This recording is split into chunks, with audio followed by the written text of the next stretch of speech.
In this video, we'll talk about adding new customers. There are three primary ways to add a new customer in the system.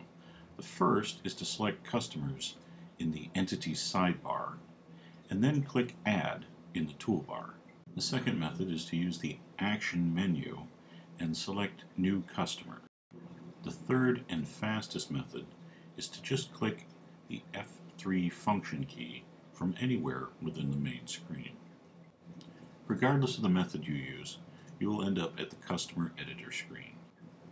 Let's take a moment while we're here to talk about entry screens. This entry form, like most entry forms in our system, is adjustable so that you can maximize it to fill your screen or adjust it any way you need to. You can do this by either clicking the Maximize button in the far right-hand corner or just simply grabbing an edge of the form like any other Windows form.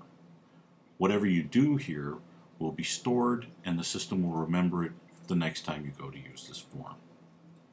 You'll see that the first name field is already selected, so we'll go ahead and start putting in some basic information for this customer. Use the Tab key to move downward through the fields and Shift Tab to move back up. When entering dates, you can use the arrow key to move between the parts of the date. Some states, as part of their compliance, require you to have a social security number or a tax ID number as part of the check cashing process. It's always a good idea to put one in if there's one available. A lot of fields are autocomplete fields, and as you start typing information, it'll attempt to suggest a possible fill-in. The autocomplete information is based on things you entered previously, so try to keep your information as clean as possible and you'll end up with a nice clean autofill list. Entering in an expiration date for a driver's license allows the system to prompt you when that driver's license expires later on so it can be replaced in your files. As you can see on the screen, the system allows you to put in a social security number, a driver's license, and a second form of ID. Now in most states, you're not required to put in all three of these pieces of information. Either a driver's license is fine, or a social security number, or a second piece of ID. But we do recommend that in the driver's license section, you only input a driver's license. This will help you with your compliance reports later. For people in California, you have an extra field, the CA type. California requires you to select a specific type of identification that you're inputting. Here's a little time-saving tip.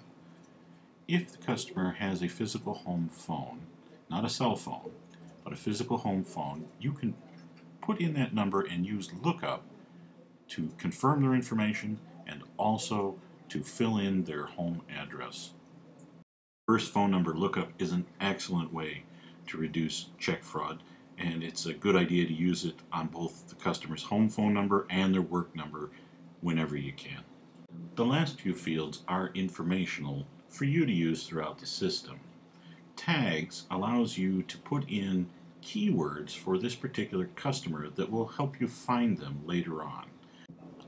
The Notes field is for your own internal use. You can put anything you like in there.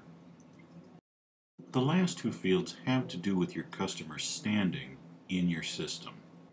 All customers are assumed to start out in a good standing. Later, should you have problems with this customer, you can change their status to either worn or bad, or you can actually create statuses on your own. We'll talk about those in another video. For customers who have bounced checks later or you've had problems with them, anything that you input in the red warning field here will automatically pop up as an issue. Try to cash a check with that customer. This is an excellent way to warn your tellers about anything that they need to know about a bad or problematic customer. Now obviously this process would go a lot faster when you're using it in the store. We're intentionally slowing it down to show you all the details here and give you extra tips. And this next part is a good example of something that would go very fast in your store, but because there's a lot of options here, it's going to take a few minutes and we'll show you everything that you can do. The good part is much like the rest of this system, once you know how to do something in one part of the system, you know how to do it throughout the system. So we're going to show you how to add a photo or scan a photo or even add a photo from a file, and you'll know how to do it in other parts of the system where you have to do the same thing. On the top right hand side of the entry screen, you'll find the photo. Now this is normally the area where you would take a snapshot of the customer right in the store. Doing this is a good idea because it helps you locate the customer later. This photo input box works like all photo input boxes. You have 4 options available to you. You can capture a snapshot using your webcam, or you can scan an image using a Twain scanner, or you can import an image from a file, and lastly you can clear the image later or delete it if you don't want it anymore. And to make the system as flexible as possible, we've included a 4th way to add a picture, which is to drag and drop it from anywhere. You can drag and drop an image from the desktop, or you can drag and drop an image from even a web page. We're going to go ahead and capture the image using a webcam. This screen is the webcam capture screen, and you can use this in any of the picture boxes. And you'll note here that the name of our webcam is actually up in the left-hand corner. The system, for the most part, auto-configures itself. If it sees a webcam, it'll go ahead and select it. If your computer has more than one webcam, you can select it using the Settings button. The selection you've made will automatically be remembered by the system the next time you go to use the webcam for this particular photo box. This is a good spot to mention that hardware that's used with the system is just simply auto-configured. If you have a webcam and it's properly installed on your Windows 7 or later operating system, it'll show up here. The same is true for scanners. If you have a proper Twain scanner with a proper Twain driver, it'll simply show up in the list. The grab button at the top takes a quick snapshot of whatever's seen in the camera. The preview button next to it allows you to go back and retake the picture again.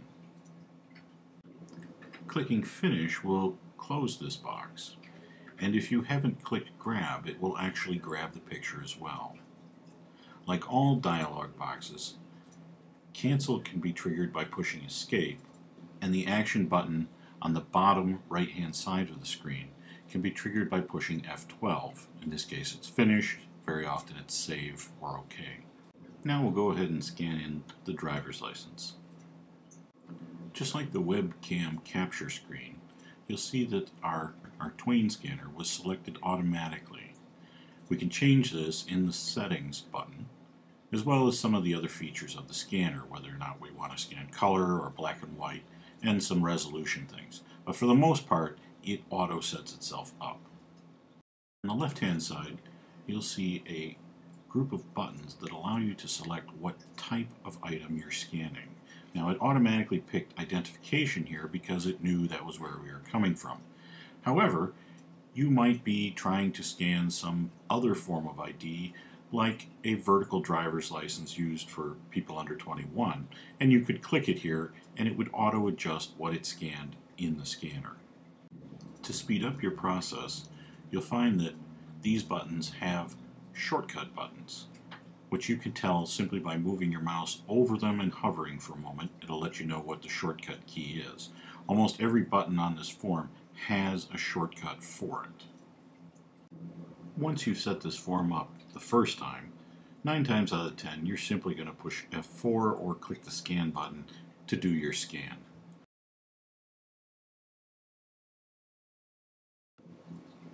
You're now done entering a customer. Your options from here are either to hit cancel and escape out and not save anything, or save and close this particular customer so it'll save it, or 9 times out of 10 you'll want to cash a check, which is just done by clicking the bottom right hand corner or pushing F12. In the next video we'll discuss how to go about the check cashing process.